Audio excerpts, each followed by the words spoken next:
Rehas pa muna natin mga ating panalangin.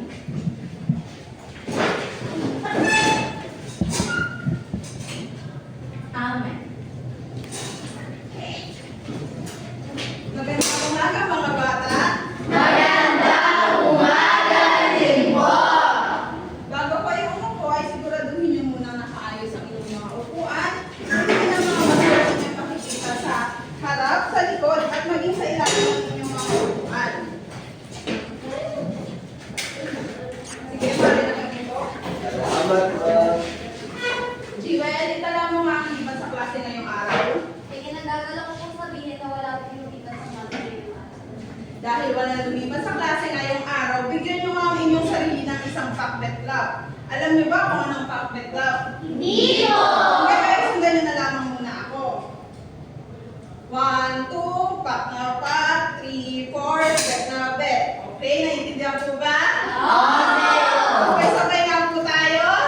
1, 2, pak na pak, 3, 4, bet na bet. 1, 2, 3, 4, pak na pak, bet na bet. Magagaling naman pala ang grade 6. Pwede na isali sa program.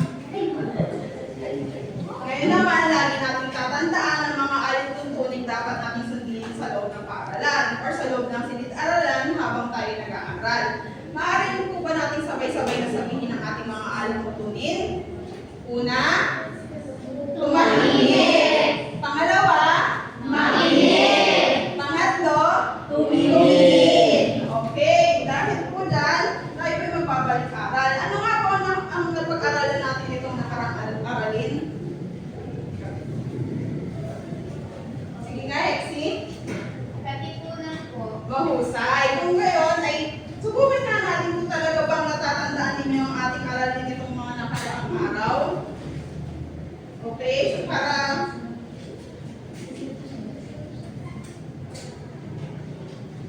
basahin nga po ang ating patutok. Kunin sa loob ng kahon ang sagot sa susunod na pag-uusap o pahayag.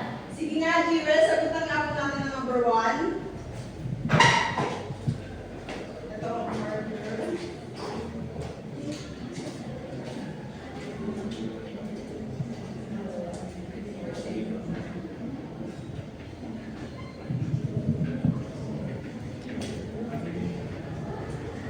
Tama po ba ang sagot ng inyong kamag-aral?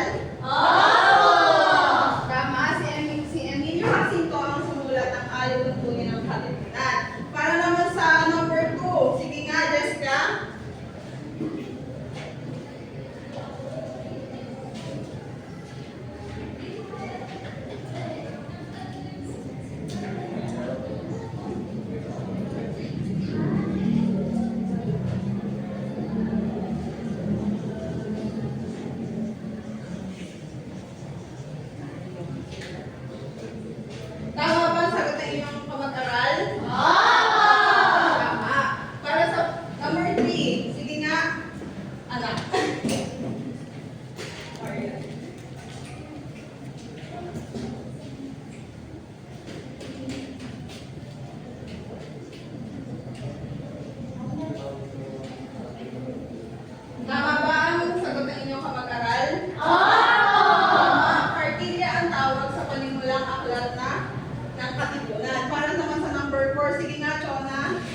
magbibigay ng pagkain at ng tulong po.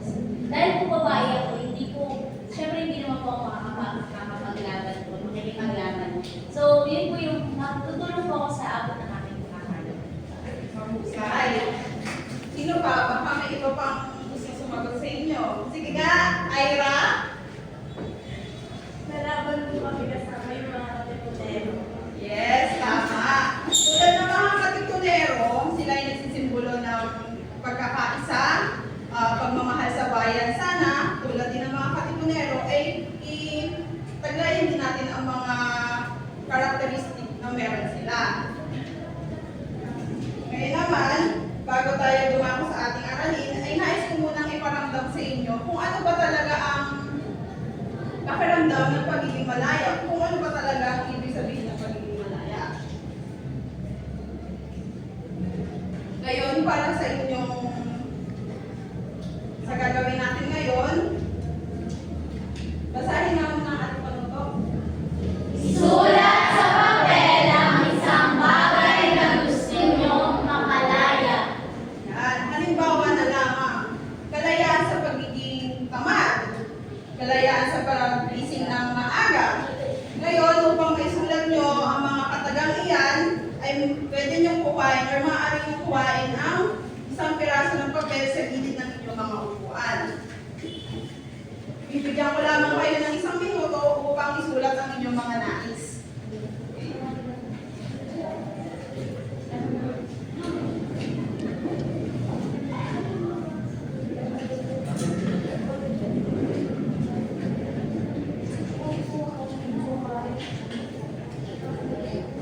Ngayon, tapos na ba ang lahat? Apo! Okay, tapos na ba? Opo! Ngayon, hawakan nyo ang... Magsipay muna tayo lahat.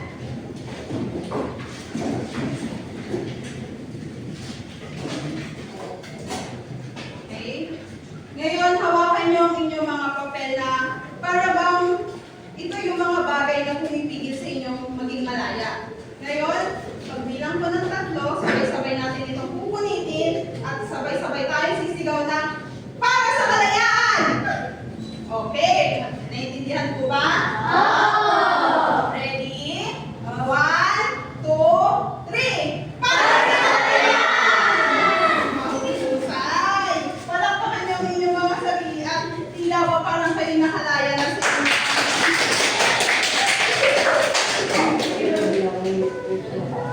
Okay, pwede sige, mag-open na tayo. Activity inyong ginawa, sa aktibidad na inyong ginawa, ano ang naramdaman mo? Jessica. Gumawa ko yung pakiramdam ko. Okay. Sige, sino pa may sagot? Sige. Siyempre, natuwa ako kasi pakiramdam ko yung sinulat ko doon, parang lumaya talaga ako, parang kailangan ko rin siya matupas. Okay. Bakit kaya sa tingin ninyo, ito yung mga naramdaman ninyo? Sige nga. Marian? Bakit sa tingin mo ganito yung naramdaman mo tulad na Jessica? Na sinabi niya na parang nakalaya na daw siya. Ano naman sa atin, yung gumaan yung pakiramdam.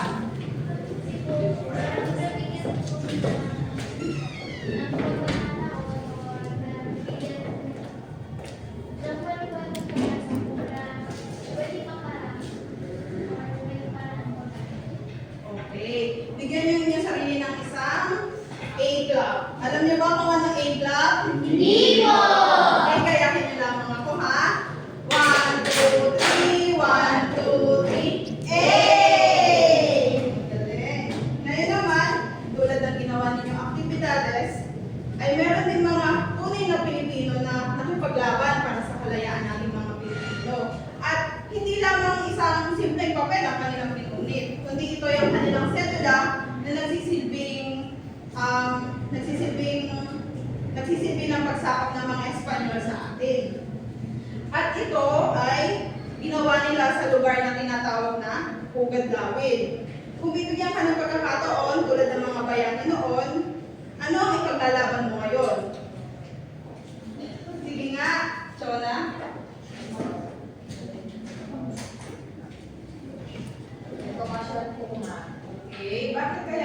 instruction. Para mapagpatuloy ko yung aral ko. Okay? Tama. Bigyan na naman natin ng palakpak ito na. Ano na, Jessica?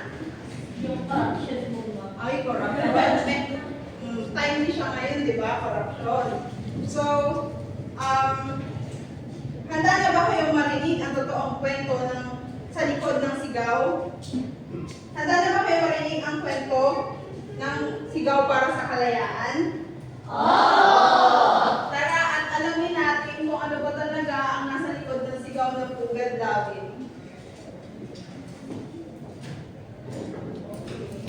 Ngayon, bago tayo dumako sa ating aralin, ay nais ko munang basahin ninyo ang ating layunin.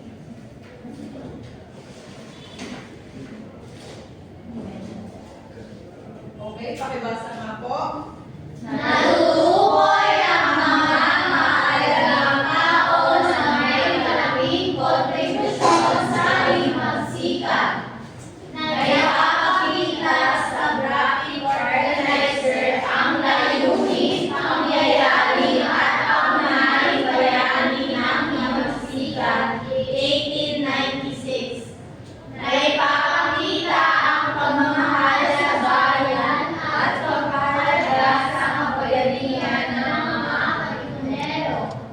Pero bago yan, bago natin malaman kung ano nga ba ang kwento na meron ang sigaw ng Pugad David, ay meron muna kayong isang misyon na dapat gawin. Ngayong araw, kayo ay magiging isang parte ng magiging parte ng isang lihim na samahan na tinatawag na katipunan. Handa na ba kayo? Ito, sasagutan niyo lamang ito sa loob ng 5 minuto. Dapat ang inyong mga sagot ay nakasulat sa kompletong pangungusap. Ngayon, kuhain niyo ang inyong mga papel na pinunit kanina at makikita niyo dyan ang inyong group number. Ngayon, magbibigay ako ng tanong at inyong mga susulatan. Para sa group 1, para sa group 2, group 3,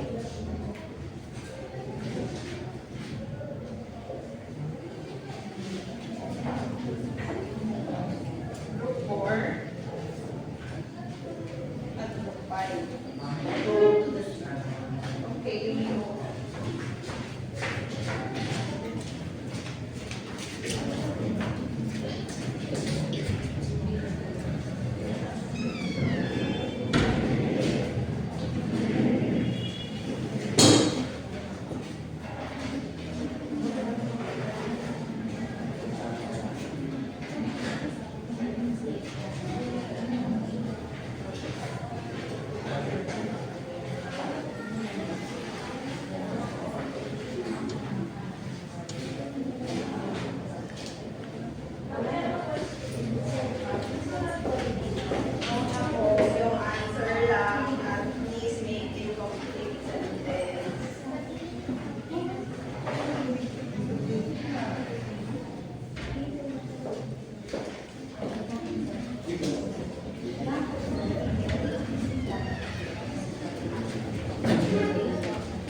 Okay po, yung iba po kayo po, tapos na.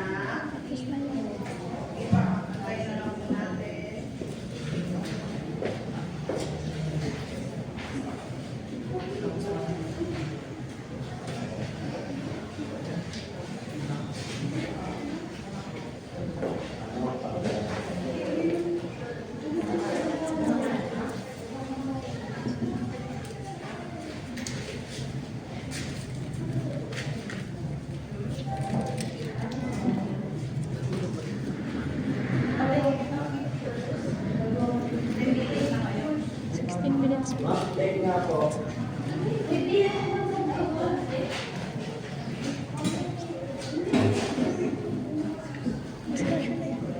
Discussion na siya.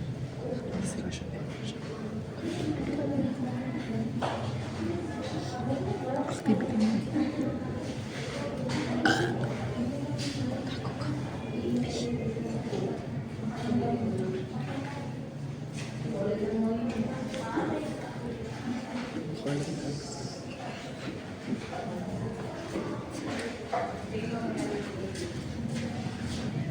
Tapos na po ba?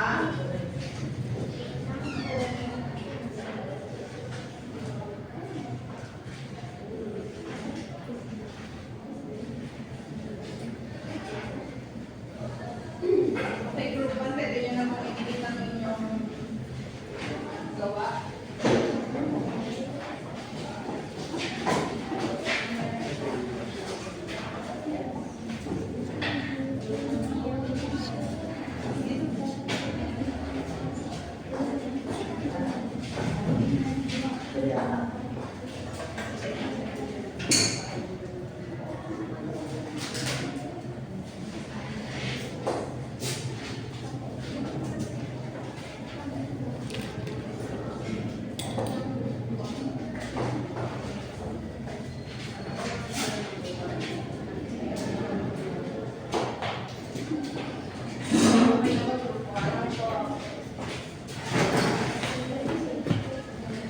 Ano kayang lihim na natuklasan ng ating ng group 1, ating alamin?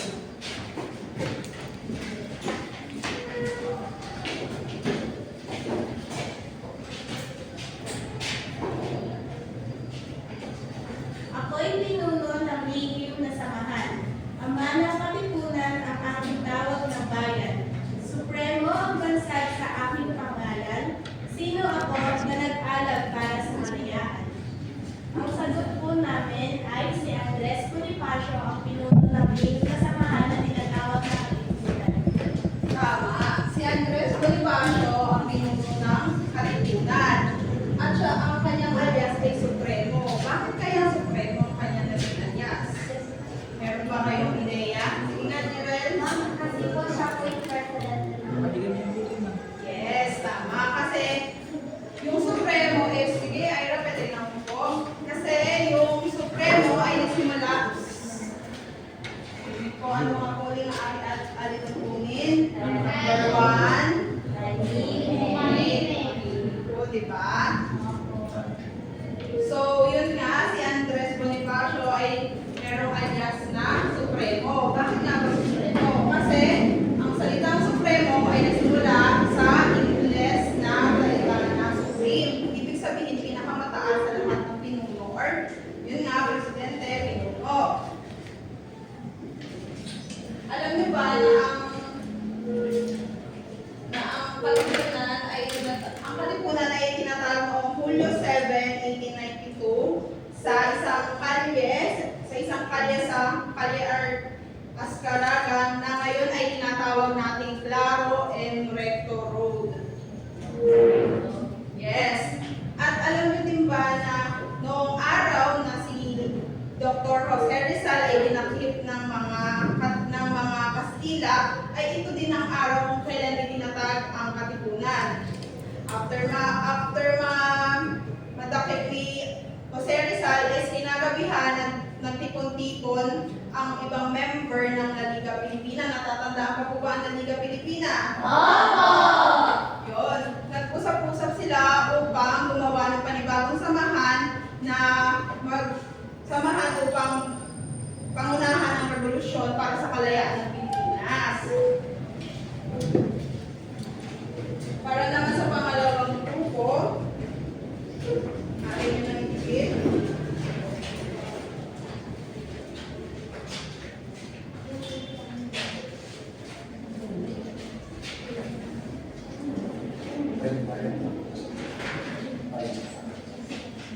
Okay.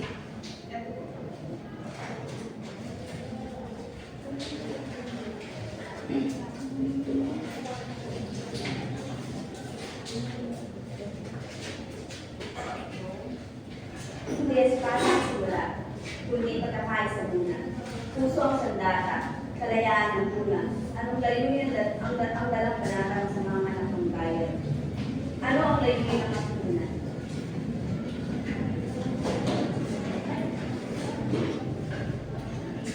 Ang layunin po ng katipunan ay mapagsama-sama ang lahat ng Pilipino para sa isang layunin upang makalaya. Yan, tama. Ang layunin ng katipunan ay magsama-sama nga lahat ng Pilipino at makipaglaban sa mga Espanyol upang makamit ang kalayaan. Kasi nga, di ba, kapag marami tayo, kapag united ang isang bansa, mas malakas sila. Di ba po? Oo!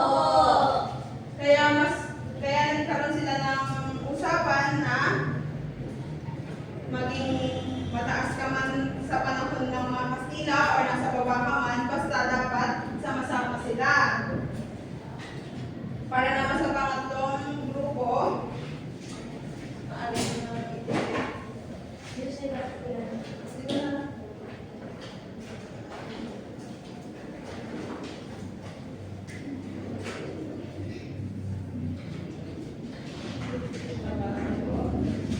Sa lihim na samahan, dalawa kami dito. Kasi tagapagtago ng mga sa dragon sa ayaw ng tayo. Kaaway ay pilit lang nalilig. Isa namin ginagawa, kahanan ligtas. Gawang araw ang kalisunugan ng kanan. Marintaw ang taksi sa napagpapit sa tama at awa. Magkaibigan ng kasi, iisang layunin. Buhay namin inalay para sa iyo. Isiro na ibang tayo. Yung dalawang babae mo ay si unang po niya si Gregoria de Jesus. Yung pangalawang babae naman po ay si Nanda Soto. okay, very good. Palakpakan natin ang group 3.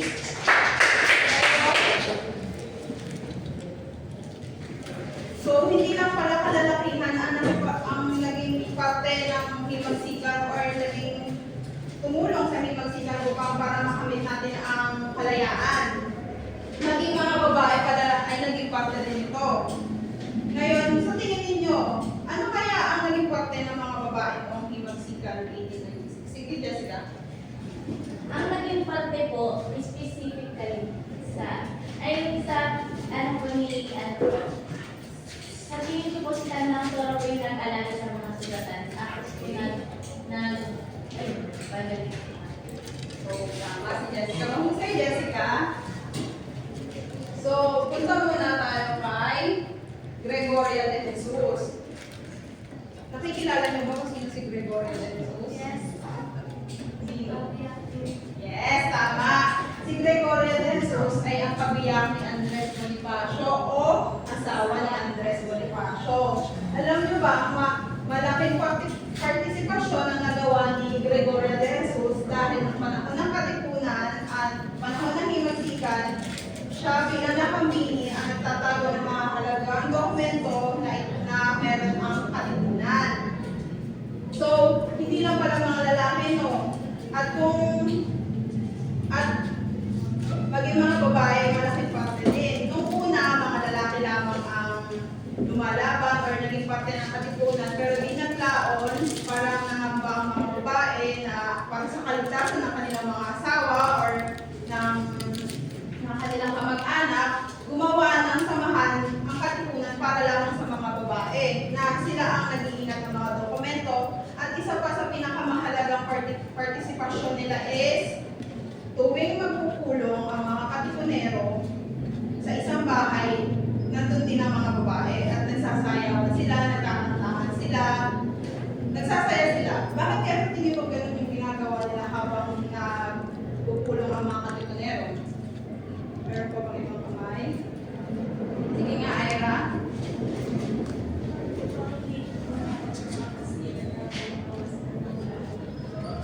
Tama, mahusay. Tama ang sagot ni Ira. Upang hindi malaman ng mga Kastila na mayroong pinaplano ang mga Pilipino para hindi maghinala ang mga Guardia Civil at magsumbong sa mga Friday. Ngayon naman, punta tayo kay Melchor Aquino. Si Melchor Aquino, o mas kilala bilang Tandang Sora or Ina ng Katipunan, is, yun nga tulad ng sagot ni Jessica kanina, si Melchor Aquino ang gumagamot sa mga katipunerong sugatan ng panahon ng himosikan. Sa bahay niya dinadala upang gamutin niya, pakainin niya ang mga katipunero. Naiintindihan po ba? Opo.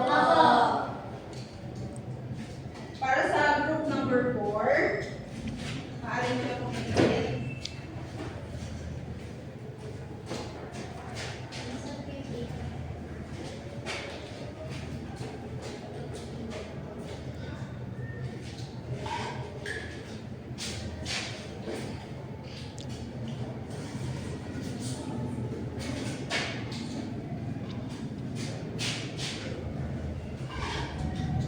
Kung nakuha po namin linaw, sa araw ng pagtakas ng hilig na samahan, nagtipon ang bayan sa isang buhok sa Caloocan. Sedlay ngunit sigaw ay nagsimulat na ako. Mabuhay ang Pilipinas, ang kanilang tingin na sambusan. Noong Agosto, kasaysayan ni Lulu. Anong pangyayari ang bibigyan na? Ang sagot po namin, ang pangyayari na ganap ay ang pagpunit ng sedula noong Agosto sa buhok ng Caloocan at sumibulong simula ng kalayaan ng mga Pilipino. Tama, mahusay. Ang pangyayari ito ay nabunyag ang katipunan. At ang nagsiwalat nito ay isang membro din ng katipunan. Ito ay si Teodoro Patino at isiniwalat niya ito kay Padre Mariano Pin na isang fraile sa Caloocan. Ito ay bakit nga ba niya ibinunyag ang katipunan? Uy, ang ganda ng ano! Ang ganda! Post ko ba? Hindi, So yun, ibinunyag niya ang katipunan dahil sa payo ng kanyang kapatid na madre na naglilingkod noon sa bahay kuna ng Muntinlupa. Sa tingin ninyo, kung una-bunyag ang katipunan, ano ba yung mangyari sa mga katipunan? Sige nga, Crispino. Nagalit po. Galit. Okay, very good. Ikaw ba sagot? Pinunod ko sila. Yes, so hinuli sila at ikinulong ng mga Kastila or ng mga Guardia Civil at ang iba pa sa kanila ay pinahirapan at pinatay. Sa pangyayaring ito, ano kaya ang susunod na mangyayari? Meron ba kayong any idea? Hinuli ng mga Guardia Civil ang mga katipunero. Sa tingin nyo, ano kaya tumatakbo sa utak ngayon or sa isip ngayon ni Bonifacio kung hinuli yung mga members? Revolution. Very good. Okay, number 5.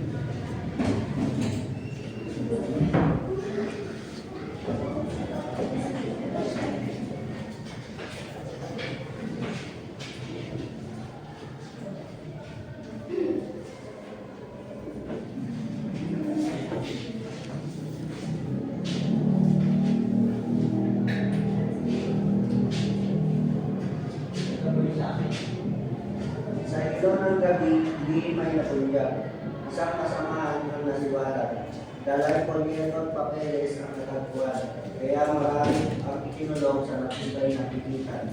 Yung pagkain po na to ay patungkol sa sigaw ng pumunta. Sigaw ng pumunta. Bibigyan natin ng malakpak ang group 5. So, yung sa pagkakakunyag nga ng katipunan is nalaman ng mga Friday, ng mga Guardia Civil na may katipunan pala.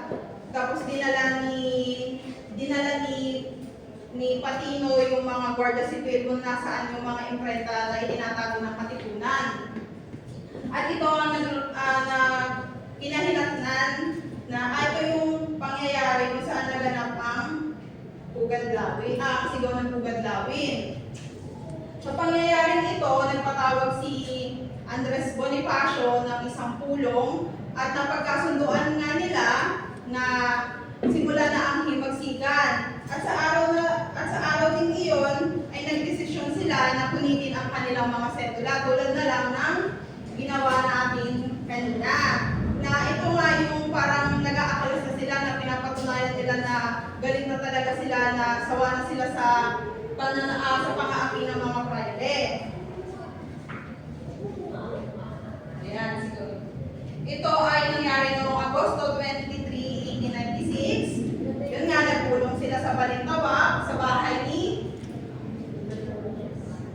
Melchora Amigo. Kasama din nila si Jacinto, pati na din si Procopio Bonifacio na kapatid ni Andres Bonifacio. Ito, kung makikita ninyo, itong larawan na to, ito yung isang example ng sedula na pinunit nila noong panahon ng himagsikan. Makikita itong artifacts na to is sa museum sa San Juan. Meron kasing museum doon ng mga Katipunan. Ito, isa to sa mga example ng sedula. Yan, si Emilio Jacinto. Ito ang, tulad nga naman sa review natin kanina, ang sumulat ng Cartilla. Ito ang tagapayo ni Andres Bonifacio. At ito din ang silbing utak ng Katipunan. Yan, tagablab ng himagsikan. Iyan, pakibasa nga po. Nagablab ng himagsikan. Naglabas si Andres Bonifacio ng manifesto noong Agosto 25, 1896 upang hikayatin ang mga mamamayan na lumaban para sa kalayaan. Naganap sa San Juan del Monte noong Agosto 29, 1896 sa pamumuno ni Bonifacio at Jacinto. Yan. So yun na nga.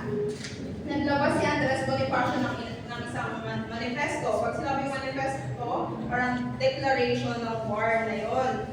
Tapos, naganap nga ito sa San Juan del Monte noong Agosto 29, 1896 sa pamumuno ni Bonifacio at Jacinto. Sa tingin ninyo, nagtagumpay ba sila sa laban na iyon? Hindi. Bakit sa tingin mo hindi sila? Dahil kulang ang kanilang pwersa. Yes, tama. Thank you, Jessica. Tama si Jessica. Kulang ang kanilang pwersa. Nung time na naglalaban sila, nagpadala ng marami pang Guardia Civil ang mga Espanyol kung nasaan nangyayari ang labanan. So, napagdesisyonan nila Andres Bonifacio na umatras na lang muna kesa mas marami pang mamatay sa grupo nila. Pero, dahil sa pangyayari ito, sige nga, Bea, makibasa. Paglaganap ng laban. Paglaganap. Paglaganap ng laban. Pagkatapos ng laban sa San Juan, sabay-sabay na nag-alsa ang ibang lugar tulad ng Manila, Cavite, Batangas, Bulacan, Pampanga, Nueva Ecija, Tarlac at Laguna. Ang walong lalawin na ito ay sumisimbolo sa walong sina ng araw sa walaw. Yes, after nga nalaban sa San Juan del Monte, ito na yung parang naging hudyat na yung ibang bayan na pagdesisyonan na din nilang mag-alsa or samahan na din si Andres Bonifacio sa kanyang pinaglalaban na para nga sa ating kalayaan. So ito nga yung walong bayan na nga ito yung sumisimbolo sa walong sinag ng Patawat. So yun, ngayon naman para mas malinaw sa atin ang mga ideya na ating napag-usapan, meron ako dito hinandang graphic organizer na kailangan nating sagutan. Ngayon naman, maaari bang tumayo muna kayo lahat?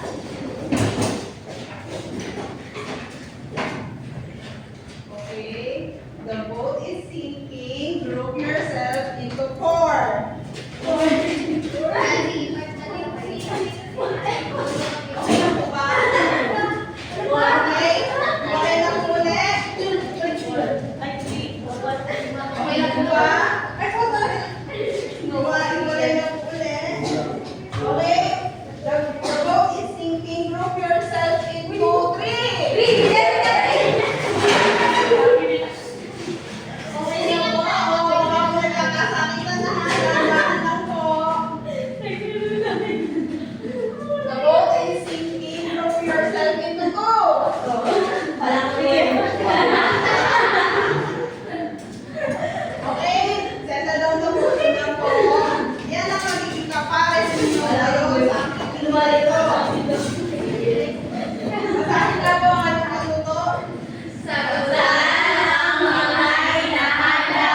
sa graphic organizer na ito. Pwede na po kayo magsimula.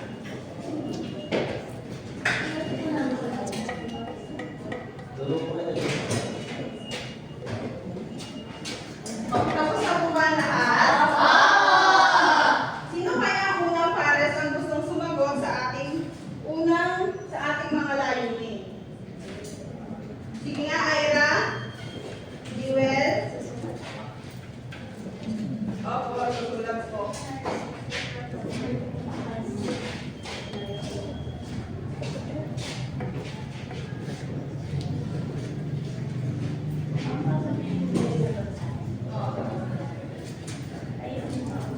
Opo, layunin lang po. Ang isa sa mga layunin ng himagsikan ay makalaya mula sa Espanyol. Tama. Very good, Ira. Jewel. Okay, pwede na po. Sino pa kaya ang pwede sumagot? Sige nga, Jessica. Sino pa partner mo? Si Ian po. Okay, Jessica, Ian.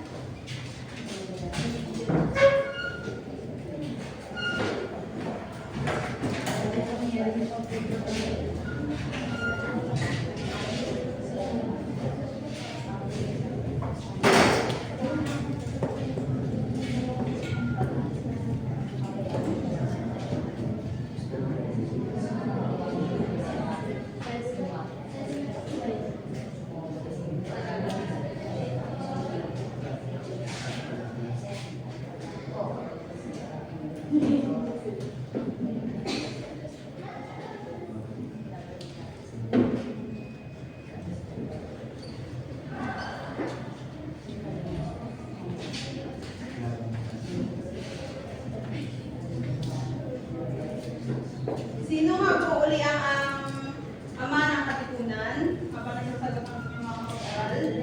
Andres Bonifacio! Sino naman po ang nakambini ng katipunan?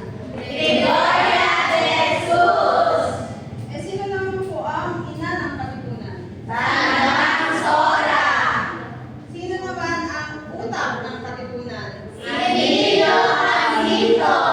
Tama, mahuhusay. Mukhang makinig ang aking mga estudyante. Para naman sa pangatlo, Pares kaya, okay. Hexley and Nicole.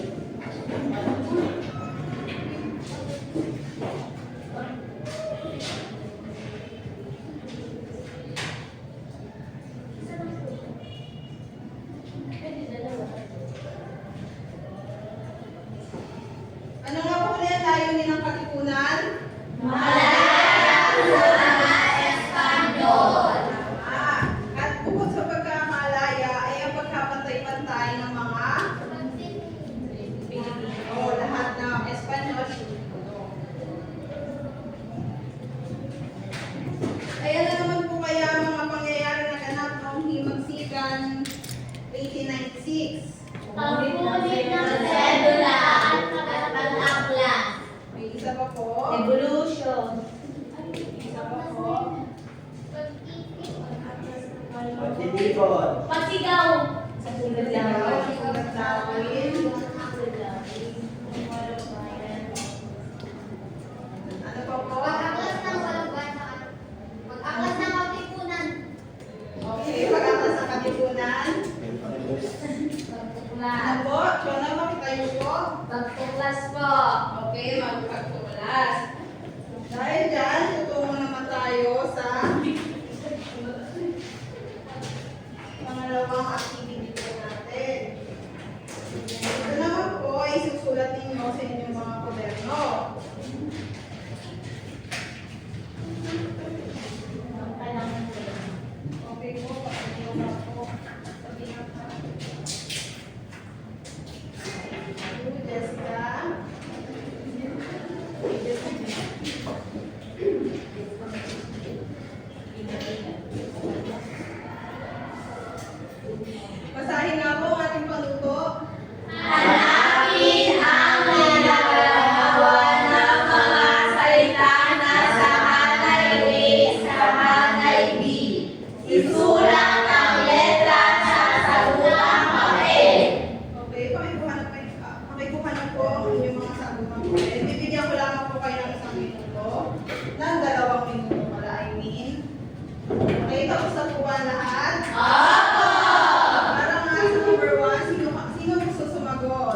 Tapos na po ba? Opo! So, ang sanhi natin ay sigaw ng pugad dawin. Ano kaya magiging bunga nito? Tulad na nakikita natin sa isang example, ang naging bunga ng sigaw ng pugad dawin ay lumusob ang mga katipunero sa San Juan del Monte. Ano kaya ang dalawa pang bunga nito? Sige nga, Jessica. Natalo po sila. Natalo sila. Pangatlo, sino kaya?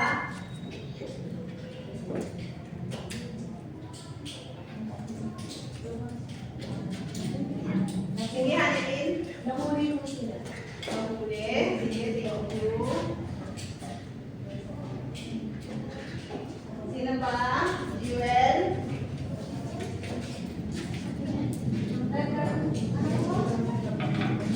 Ano po yung tanong? Ano ang naging bunga ng sigaw ng pugad dawin? Nagkaroon po ng labanan. Yan. Tama ang inyong mga sagot. Salamat, Jewel. Dahil dyan,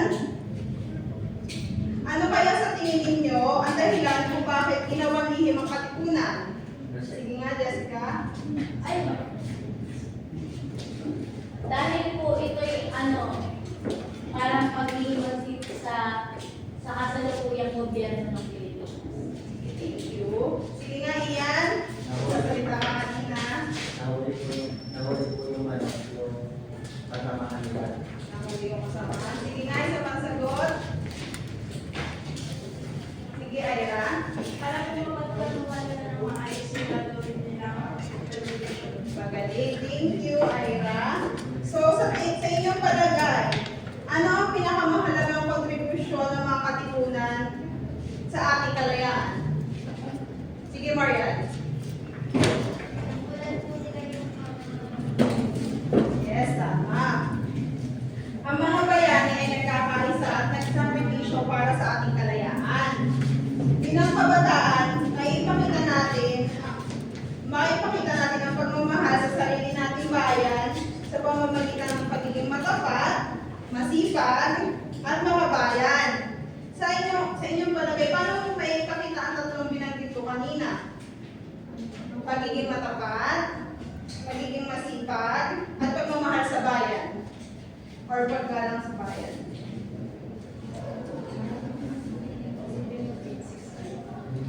Sa pagiging matapat. Sige nga, Jonah. Nagbalik po ng sukli. Very good. Palakpakan naman natin si Jonah. Sige, Jewel. Pagsasabi po lagi ng totoo. Yes, tama. Magaling. Sige nga, ito naman, Dorihas. Para sa matapat. Ay, sa Yes, pagmamahal. matapat. Para po sa pagmamagiging matapat po, lalo na po kapag sa pagbabalik ng sukli. Okay. Sa pagiging masipag naman kaya. Sige nga, pagbawalis po ng bakuran. yes. Yeah. Dapat dami yung ginagawa yan, ha? Sige nga, Annalyn. Tulungan po natin yung nanay natin sa gawaing bahay. Yes, tama. Very good. Sa pagmamahal naman sa sariling bayan, ano kaya ang magiging... Sige nga, Ian. Pagbili mo ng lokal. Lokal, tama. Susuportahan ang sariling Bahay. bayan. Sige, sino pang may masagot? Sige nga, Jessica. Simpleng pagtayo at paggalang sa lawa. Yes, tama. Isa na yan sa kaunahang dapat nating ginagawa sa Pilipino bilang paggalang sa ating bansa or bayan. Ngayon naman ay meron kayong sasagutan. Yes. Meron kayong sasagutan. Bibigyan ko lamang kayo ng 5 minuto upang sagutan ng mga ito.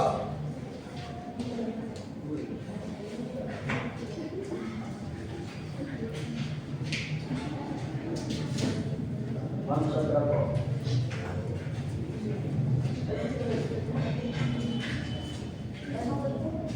Tapos na po ba ang lahat? Okay. Ating nga pong sagutan. Number 1, Jessica.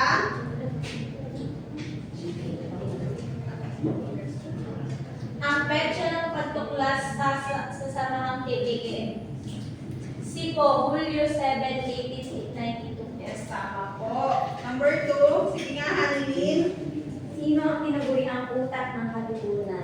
Letter C po, Emilio Jacinto. Yes, tama po. Number 3. Sige nga, Ira. Saan ikunulong ang mga ipagkamalang patipunero matapos magkaroon ng pagkukunan? Yes, tama. For Santiago po. Sige nga, Jonah. Number 4. Sino ang tinaguriang tagapili ng katipunan? Letter B po, Gregoria Jesus. Yes, tama po. Very good. Nakikinig pala. Sige nga, Ian. Number 5. Sino ang nasiwalat ng lihim ng katipunan? Si Teodoro po, pati. Yes, tama po.